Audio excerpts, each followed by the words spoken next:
It'll be one to go this time by. Coming to the green, buddy, coming to the green. Let's go get him. Go, go, go, go, go, go, go. Get your motor running. Head out on the highway.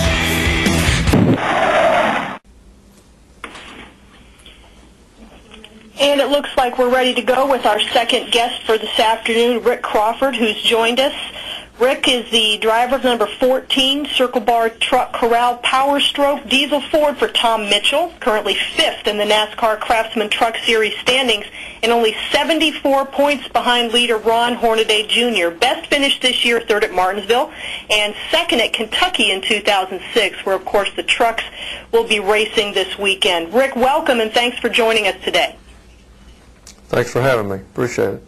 The NASCAR Craftsman Truck Series does come off a 2-week break, and I'm sure you're certainly ready to get back to racing. Can you talk about how you stay prepared during the layoffs that are part of the Truck Series schedule, especially in light of such a tight championship race at the midway point of your season thus far?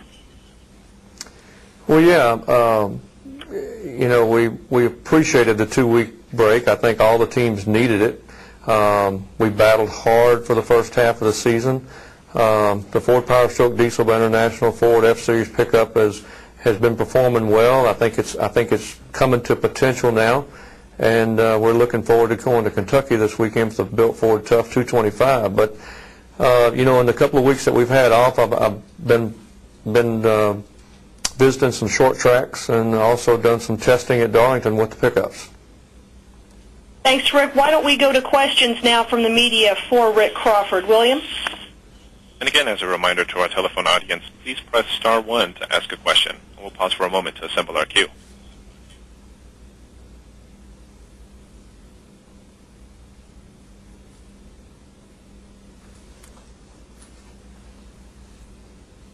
We'll move to our first question from Rick Minter, Atlanta Constitution.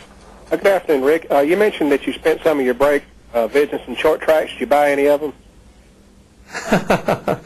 I'm looking to buy one, Rick. It's always a pleasure to talk to you, and I appreciate you writing in. No, actually, I am interested in buying the Montgomery Speedway down in Alabama, and as you know, and make it into a racing complex and give everybody in the Southeast a nice short track to race at, and several venues there at that particular property. But no, actually, I went to one of the finest run short tracks in the nation this past weekend at the Motor Mile in Pulaski County, Virginia, and I think you're aware of that particular speedway.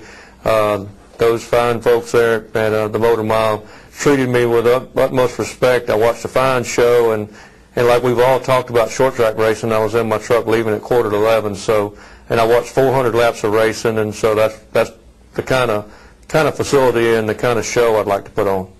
Do you have any timetable when you might make a move on Montgomery? Actually, Rick, I'm in a city conference on Thursday evening, this Thursday evening on July 17th, and I feel like there might be some opposition there. I hope my reputation and my vision for having a racetrack back alive in Montgomery, Alabama comes true.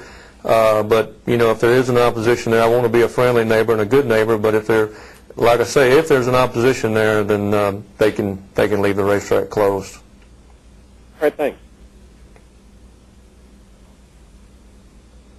We'll take our next question from Kerry Murphy, the final lap. Hey, Rick, thanks so much for being on with us today. I appreciate it. Thank you. I wanted to ask you about Kyle Busch. He announced he's going to be racing in your series this weekend, and what are your thoughts about a guy like that coming into your series and once in a while racing with you guys? Oh, I'd just like to catch him. It's been fun racing against Kyle. I mean, I don't think he's hit me yet, and so it's been fun racing against Kyle, and I watch him, on the other Saturday and Sunday shows, and I think that a lot of the nationwide drivers and cup drivers probably like for him to come back and run the trucks full time. But I'm looking forward to it. I always like running against Kyle. I like running against all the NASCAR Craftsman Truck Series competitors, and because I think we got some of the best racing in NASCAR. Are you looking forward to? Usually Kentucky has a pretty big crowd for for all kinds of NASCAR racing. Are you excited about that for the fans? Oh, yeah, especially being a Ford race, the built Ford Tough 225. Always look forward to going to Kentucky, and my luck's not real good there, even though we had a second-place finish one time, I think a fourth-place finish another time. But I'm looking forward to going there. You know, we tested our truck this past week at Darlington, tested very well, and our team's ready to go. Good luck this weekend. Thanks so much. Hey, thank you for your time. We'll move to our next question from Jared Turner, NASCAR Scene. Hey, Rick. Thanks for coming on today. I just wanted to ask you about your longevity in the series. I believe you and Jack Sprague are tied for most career starts. I was just wondering what you attribute that to.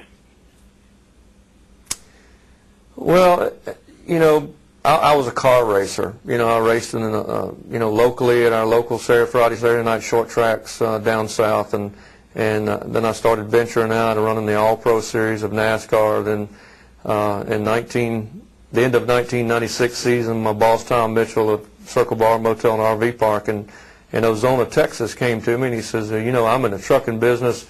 I service the truck service guys throughout the country, and he says, why don't we try this truck racing? It's been around for a couple of years, and maybe you'd like to do that. I was ready to go, and so that's the business he's in, the trucking industry.